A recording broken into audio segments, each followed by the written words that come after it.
সকলকে শুভেচ্ছা। আজ জাতীয় দৈনিক পত্রিকাগুলোর বিভিন্ন শিরোনাম নিয়ে আলোচনা করব। প্রথমে আমার হাতে রয়েছে দৈনিক প্রথম আলো পত্রিকার শিরোনাম, ৩৬ জেলায় গুমের ঘটনার তথ্য পেয়েছে কমিশন। প্রথম আলো, বাংলাদেশের ৬৪ জেলার মধ্যে ৩৬ জেলায় পেয়েছে গুমের ঘটনার তদন্ত। তার মধ্যে ঢাকায় সবচেয়ে বেশি তথ্য পেয়েছে, গুম হয়েছে ঢাকায় বেশি। এই যে এসব গুমের সাথে জড়িত সরকারের কিছু সংস্থা ছিল, তার মধ্যে ৬৭% বেশি ঘটনায় পুলিশ, র্যাব, ডিবি, সিটিটিসির সম্পৃক্ততা পেয়েছে কমিশন। আসলে আইনশৃঙ্খলা রক্ষাকারী বাহিনীর সদস্য গোয়েন্দা সংস্থাগুলো রয়েছে, এরাই সবচেয়ে বেশি এই গুমের সাথে জড়িত ছিল।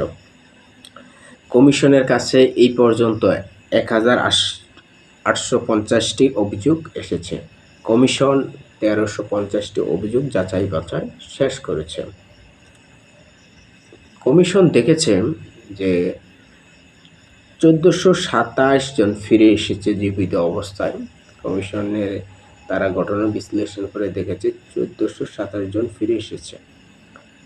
৩৪৫ জন এখনো নিখোঁজ রয়েছে। ২০১৭ সালে সবচেয়ে বেশি গুমের শিকার হয়েছে ৫১ জন।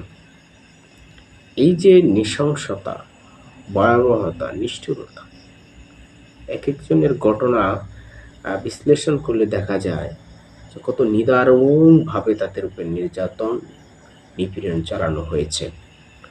এসবের সাথে জড়িত ছিল সবচেয়ে বেশি গোয়েন্দা সংস্থা যারা রয়েছে, তারাই বেশি জড়িত ছিল। এটাই প্রতিবেদনে উঠে এসেছে।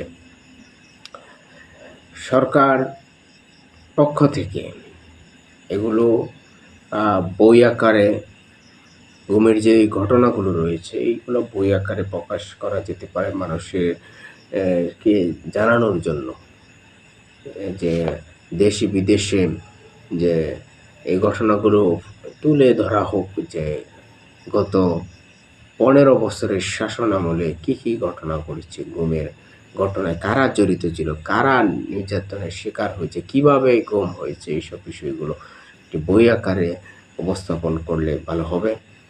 যাই হোক, তারপরে আমার হাতে রয়েছে দ্য বিজনেস স্ট্যান্ডার্ডের একটি শিরোনাম, বিদেশি গণমাধ্যমে বাংলাদেশ বিরোধী অপপ্রচার রোধে সহায়তার প্রস্তাব চীনের।